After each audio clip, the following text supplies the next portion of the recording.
Coast's most accurate forecast from the First Coast News Weather Team, certified by Weather Rate, sponsored by AC Designs. How's it going? Good afternoon. It's 4:02, and we are doing the stream as per usual. So happy you're joining us on First Coast News Plus. Anticipated every day, 4 o'clock. As per usual, we weren't in here yesterday at 4 o'clock. No, we weren't. We had some of that breaking news, didn't we? But we were in here at what time? 4. Yeah, the day was a little hectic yesterday. We got that severe thunderstorm warning. That's the voice of Ross Muma, who is the typical host of this broadcast. We're kind of like jostling cameras a little bit in our digital weather center. Do you need me to scoot over just a little bit, my friend? You get centered up. We're looking good, feeling good. That's all that matters. Yesterday. That's right. Always feeling good. Yeah. Maybe not so much looking good. Did you work out at all? Today, no. Nope. I am in a weird pattern right now as far as my workouts go because this like morning to evening schedule, like I think to myself, I could go lift or I could get sleep. And right now I'm just prioritizing that. It's brutal. No excuses. Play like a champion. I got to get back in it. But it's hot in the garage, man. It's brutal. You got to sweat out those toxins. That's what it is. 100% what it is. Yeah, so yesterday we had that severe thunderstorm warning that popped kind of, and then flash flood warning even for parts of Clay and sliver of St. John's and Duval. Yep. And then that really got heated up around 4:45. Of course, we have the breaking news yesterday, but out of Fort Stewart. But now we're back to kind of a normal sort of stream, and we've got a little bit of activity out there. I want to kind of emphasize that flood potential in areas that have already had so much rain, Ross. I know we've had a lot of rainfall in several pockets around the First Coast. Yeah, I mean, over the weekend, portions of Yulee picked up anywhere from 4 to 6 inches. Yesterday, as you had mentioned, from Fleming Island and Orange Park down to Green Cove Springs, those locations picked up 3 or 4 inches this morning. I'm not sure what the official totals were at Jack's Beach, but some very heavy rainfall there with the flash flood warning. And yeah, unfortunately, we're still going to see more coastal showers and some heavier downpours over the next couple of afternoons. So you mentioned it the other day, the smaller creeks and streams and rivers, they're starting to fill up a little bit. They're not to the point of swelling just yet, but I've even noticed like a lot of the just like fields and yards and things of that nature, they are not draining. I know I did not get that much rain at my house yesterday, and it's still just laying with water. Yeah, it's a lot of squishing when you're taking the dog for a walk. 100%. In the grass. We got the full moon as well. We just had it. So, yeah, we got some higher tides, got a lot of water around. And, tonight, a little bit different sort of picture than what we were doing 24 hours ago. And they thankfully, could probably use a break from the blinding heavy downpours. Now, we'll see as the evening goes on what develops. But, we had been forecasting kind of west of 301, and look at that, little activity popping and beginning, but fizzling out, west of Stark and west of 301. But Ross had mentioned the flash flood warning we had out towards the beach. I mean, on 16th, very near Beaches Baptist, some impassable roads, or if you were able to get through, it was a little sketchy. There a lot of rain in a little amount of time, and we saw that even on Good Morning Jacksonville. So there was just this lineup of thunderstorms just offshore. I had probably 10, 12 miles, and it was lighting up all the cameras. The drive into work this morning at 2:45 was it was a light show. So we had those offshore storms, and that's going to be the pattern, I think, for the next few days. We're shifting into the onshore flow, get plenty of moisture. I'm seeing PWAT's precipitable water values up and over, 2-3 of an inch. We're getting juicy. Yeah, I mean, really anywhere from 2.5 even. Yeah. In some spots. So when it does rain, it pours real hard. Yes, just like Luke Combs says, when it rains, it pours. It pours. Is he also the one that's saying rain is a good thing? Mm-hmm. Rain makes corn makes whiskey. No, whiskey is that makes Jason my baby Aldean? get a little bit frisky. Who's that one? Somebody's going to get in on the chat and say, that's Eric Cole or something. I don't know. Eric Church? Eric Church. Is it? Eric Cole's a PGA Tour golfer. I don't know who. Oh. Eric Church, I've been to a concert of his. I'm pretty sure that's not him. Okay. But one of those dudes saying that, and we'll get. I don't have my phone, or I would look it up. I have mine. Okay. Weather impact alert, Ross. So yes. Friday, Saturday, and Sunday now. We're kind of going out a day, huh? Yes, 100%. So we initially had it for Friday and Saturday. We extended it into Sunday, pretty much because the setup's not really changing any bit. Northeasterly, onshore flow, we're still going to watch coastal showers primarily in the morning, and then just waves of some showers and thunderstorms through midday into the afternoon and early evening hours. It does look like, at least based off of the modeling that I've kind of perused here so far today, that most of the storm chances by, I would say, dinner time. So when I say dinner time, I try to give a broad window of like 5 to 7 o'clock typically. By dinner time and closer to sunset, most of the storm activity should be further west out towards the I-75 corridor most evenings. Now, that doesn't mean we still couldn't see some isolated rumbles of thunder here or there in and around the Jacksonville metro area or up and down I-95, but most modeling has been pretty consistent with the idea that once the afternoon sea breeze kind of kicks in, it just propels all those storms further westward as you head through the latter portions of the afternoon into the early evening. So perhaps a rainy morning across much more of our beaches and coastal areas, and then some afternoon storms, but perhaps some drier evenings. We'll see if that comes to fruition or not. But nonetheless, Lew, another excessive rainfall risk there, another marginal risk for nearly all of us. This map really hasn't changed all that much since Saturday, Sunday even. We've had a risk for excessive rainfall about the last 4 or 5 days here now. Be interested in how early the sea breeze develops too. If you think about like the trough setup, if more cloud cover over the ocean, a little more clearing, a little further inland, you get a little hotter, a little quicker on land as opposed to the ocean. I mean, yeah, so it might be pushing things in a bit earlier. We'll see. But that morning, I like how you drew this up. The morning coastal showers, certainly a thing. And then that brings in sort of the scenario like we had today, which the potential for flash flooding on some of those roads right there around A1A and along our beaches. It was Luke Bryan, by the way. I would not have guessed that. Luke Bryan. I probably should have guessed that, and I'm sure people are like screaming. He's a big Go Dogs guy. Oh, God. Lew and I were just talking about some college football earlier. So excited, dude. I cannot wait. I cannot wait. And that SEC documentary that's out, I know a lot of people are jacked up about. Go Cox is really all I got to say about any of that. And I'm a Big Ten guy. I'm excited about it. Yeah. I mean, Big Ten has been putting a working on the SEC lately. So, Michigan got their ring. Yep. The Buckeyes, unfortunately, got their ring. And this year, it's the Nittany Lions' turn. Nittany Lions' turn? Put one on it. Let's see. Put one on it. Well, let's see.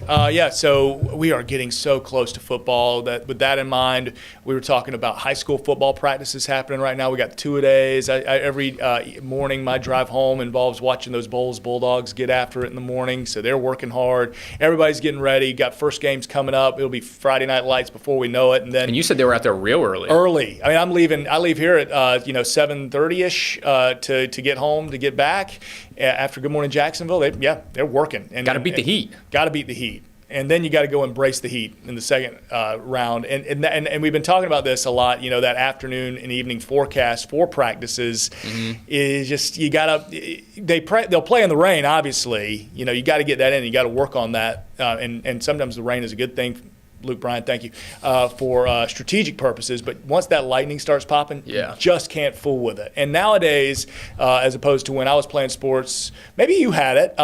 Did you have the lightning detectors around your school that forced the AD or the head coach's hand? It would go off and it was just cut and dry. We got to end practice. Did you? Lou, I grew up in rural central Pennsylvania. Okay, so no. That would be a no. That was a hard no. Weren't spending the money on lightning detection. Absolutely not. Okay. Absolutely not. Forgive me. But around, growing up in South Carolina, every afternoon with soccer practice, we had thunderstorms, but we didn't. The lightning detection what didn't really exist like they have now. So you'd hear thunder, and it was the old, all right, 1 Mississippi, 2 Mississippi. Oh, we're good. It's past 2 Mississippi. We can keep practicing. Okay. So thanks, coach. And but now many of the high schools have actual detectors out there. There's several good systems. So if it goes off, it forces the coach to stop practice. Everyone's got to go back into the locker room. They have no choice. Wow. The AD, it's like, it's signed contracts and you get these, it's kind of like the black flag advisories as well when you get excessive heat. There's a wet bulb temperature. They're out there like doing the wet bulb thing, trying to get that temperature, and they'll just cut it off. So there's no more. But that's probably needed down here. For sure. In Florida and Georgia, South Carolina, even in Pennsylvania during most of August and even early September, it can be really dry. Sure. Sometimes that column of air becomes so warm that you're not really getting the convective thunderstorms that you typically would in June and July up across the mid-Atlantic, unless you get some sort of frontal system to come on through. So we used to say, like, it could be very stormy around the 4th of July, but once you got to August, the faucet shut off. Yeah. The corn is starting to dry up a little bit. Right. You get into the first week of September, and then it's either still really dry and things are getting dusty, or we would get like the remnants of a tropical system or something like that would come on in. Of course, Fair Week was always the first week of September. Yeah. And everyone, what's the weather going to be for the fair? Sure. And it was always really hot and dry, or it like rained the entire week. But point is, we didn't typically get the lightning issue during practices. And that would be a wasted expense, but it ain't cheap. And but I know a lot of these schools have it. And what's the phrase with the corn? You want it head high by the 4th of July. Yep. In that is it head high or waist high by the 4th of July or something? And then so you're ready for harvest. I thought it was knee high by 4th of July? It's something high by the 4th of July. I'll ask my wife. She lived in corn country growing up. Have you ever picked corn? I've never harvested corn. Really? I've gone out to a corn field Yeah. and taken an ear of corn off the stalk, but I've never actually. It used to be a summer job of mine, yeah. Really? Yeah, because my grandfather owned a dairy farm. Okay. And he had sweet corn, Nice. and he would get orders from, whomever, and he would be like, hey, we got 20, dozen ears of corn for this group of people and another 5 dozen for this group or blah, blah, blah. That's good. And we would literally pick 50 dozen ears of corn where you just have bucket after bucket after bucket that you're putting them in, like these brown sacks or whatever. Yeah, sure. But the humidity in a cornfield Oh, yeah. Well, is insane. evapotranspiration, all the water is just coming out of the stalk. And I can only imagine what it's like actually out in Iowa or, Nebraska, some places where it's just miles upon miles of cornfields. Yeah. There are heat indices within that area. one little square. It must just be unreal. Square. Yeah. I've never picked corn. I did, my great-grandparents had peanuts, so I've done that. Okay. And I've shelled butter beans, and grew butter beans. They were but they were a small farm. What are butter beans? They're just like a little bean stalk. It's got. Is that like a soybean kind of? I guess kind of same look. Okay. To it, but in a little. Deer pod love like the this, soybeans, taken do. for- Do so- deer oh, love yeah. the butter Deer love beans? the butter beans. Yeah. Okay. And they get all in the field, but that was up near Waycross, Blackshear, right between them, and I remember just dusty and hot and brutal, and but it's getting to be that time. We're getting to harvest. We're getting to fall eventually. I mean, they'll be taking the potatoes out of spuds here before long. Potatoes coming out of Hastings, cabbage all down there. The pumpkin spice is coming back in stores. That's when you know it's really almost fall. I know my mom just bought her first pumpkin spice creamer or coffee or whatever. I was like, oh, it's back in stores already? Our She's wishful thinking is unbelievable, Ross. Our wishful fall thinking is unbelievable because we're talking football, we're talking harvesting, we're talking state fair. You and I talked about the heat yesterday. Yeah. Off camera about we've hit that point in the year Done? where, it's not even necessarily the heat. It is just the combination of heat, humidity, and how much sweating occurs all the time. I love going outside with my dog and, doing whatever, but I am sick and tired of not being able to take him out. Yeah. After pretty much lunchtime through the afternoon, we got to go out before 10 o'clock. Sure. Or he's just out there panting after, Are you 5 now? minutes. You do the 11. Are you getting home at midnight and doing a quick walk around the neighborhood with him? So when I lived alone, yes, that's what I did all of last year. Yeah. My girlfriend lives with me now, so I don't have to. She takes care of all that. He's fast asleep when I get home. Yeah. But she's on vacation right now, so tonight when I get home, we're doing a whole Paul Revere's midnight ride around the campus. Good. Can we? And I want to say, as we get back to graphics here, please, folks on the stream, forgive our friend Ross for living in sin. Please. Prayers up for Ross and his girlfriend. My God, when are we putting a ring on it, man? Now I am going to blush. Jeez. That question. But she watched the stream. But first of all, if she's watching the stream, my God, I'm going to be in trouble. If I Oh, no, I tell her all the time, you would know about the weather if you listened to any of our streams or newscasts. You wouldn't have to ask me these questions. Same with my wife. All right, so let's go to the weather now that I've made it awkward. Now that I'm sweating over here. I put him on the spot. Sheesh. Friday, waves of rain off the coast, and that's going to be a pattern that we're going to see for Saturday. And as we think about football, of course, we got Jags preseason. We're going to have Ross out. Well, at least the plan is have Ross out live Friday during the broadcast to talk Jags, kind of get that, really nail that Jaguars forecast tomorrow. So that'll be a lot of fun out live from the stadium. And then, of course, we got Jags Steelers 7 o'clock Saturday night. And while storms will be possible early, the lightning, as Russ has been talking about, we lose daytime heating. We lose a lot of that lightning. So I'm not going to tell you to cancel plans. This is not a plan canceling sort of event, but it is a prepare sort of event, right? So have the ponchos, have the way to stay dry towel, like pack a little towel in the bag or however you put it in your pocket and dry off the seat because you're going to be sitting down in some wet seats. It's just going to be wet and damp throughout this game. But good practice for everybody. I saw some Eagles fans were already at Philly or at Lincoln Financial Field early this morning for their preseason game tonight. So if you're one of those, we have football tonight. That's right. Die-hard Jags fans that are going to be out there early, tailgating long before they open the gates to get into Everbank. Yeah. Okay, you folks might need to worry about the lightning, right? Sure. For the fan who's parking and rolling in at 6 or 6:30. As Lew mentioned, take a towel, dry off the seat and stuff like that. But I think the lightning risk should generally be decreasing more and more each hour as you progress closer to kickoff and then, towards sunset there as well. And the way they do it at the bank in every stadium, but when the lightning risk is in the area, they're putting you in the concourses anyway. So, you'll be safe. They're going to make sure you're safe. Just listen to them and follow the warnings because we have already had, like we were talking earlier, in fact, we'll have a story tonight, 5:30, and 6 about lightning striking homes, and we've seen this frequently, and the danger of lightning. So we're in that kind of time of year.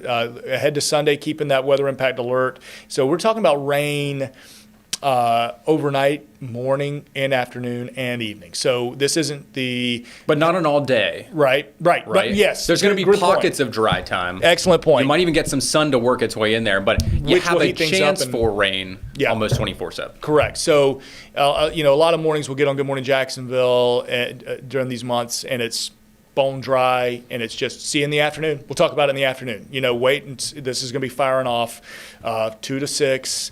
And this isn't that. It's going to be very likely in the morning when you join us, and then Saturday, Sunday morning as well. There'll probably be some rain somewhere on our radar that we've got to talk about, And then breaks, absolutely. Not the stratiform rain that Ross and I need so desperately. The one that just not flooding, not severe, just a good day-long rain to sit in the recliner, look out the window, have some soup as we and grilled cheese, maybe a grilled cheese. Oh, do you put mayonnaise on your grilled cheese? No. Have you ever heard of that? Have you ever heard of it? Mayonnaise instead of, so. Sometimes I put some turkey or ham in there. Sure, get a little protein. Make it right. Make it a sandwich. No, mayonnaise.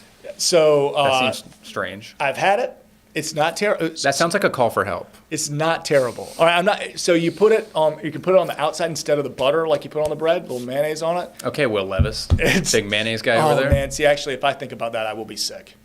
I can't mayonnaise in your coffee. Mayonnaise in the coffee actually might make me sick to think about, but I'm going to try my best not to. It crisps the outside of the sandwich so nicely, and all mayonnaise is. Oh, so you put the mayonnaise on in place of the butter. Yeah, you're not eating cold. Yeah, right. So you're not eating cold mayonnaise inside the cheese sandwich. You can, and people do that too. In fact, I've had that before. It's fine. How did you stumble across this? That's how Mama used to do it. It was the way she was taught. I don't want to disrespect her. No. I get it, but now I don't do that. I don't do that regularly, but I have had it before, and it was interesting because all mayonnaise really is oil and egg yolk, right? That's sort of blended together, and or egg, And so the oil is, and it's all fat, just like a butter, and it just does crisp it up, golden brown. How's it do it? Nice, just like that. Nice. Anyway, golden brown. We need a day of rain. I go to soup and grilled cheese. Soup and grilled cheese day. I'm telling you. So Friday, Saturday, Sunday, and not for everybody, certainly, but those rainfall totals, don't be surprised coastally if 4 inches, even more possible. You could get up and over 4 inches along the coast. In there for like St. Simon's and Jekyll, those areas that are super low lying, and the ditches are full there. Some areas and roads don't drain well. St. Mary's, same. Especially if the showers or heavy downpours in the morning are not moving. Yeah. Right? Like you saw this morning in Jack's Beach or Ponte Vedra, like they pretty much just set up shop and rain themselves out. It's going to matter about steer and flow, yeah, obviously. But, if you got a little steering out of the south that's kind of pushing those bands more, instead of east-northeast, almost southeast, and you get that push north, but you get the training too. So if they're not moving that fast, plus the band just continues to feed itself off the beach, you run into some issues, and we've seen that before.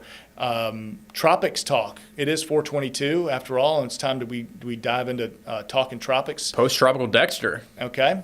No longer Peace. tropical storm. Check another name off the list. So see you later. And now, we see the Atlantic waking up, maybe hitting the snooze button a couple of times, but absolutely peeping its eyes open a little bit and thinking about some life. So we'll watch a couple of waves that look at that African coast.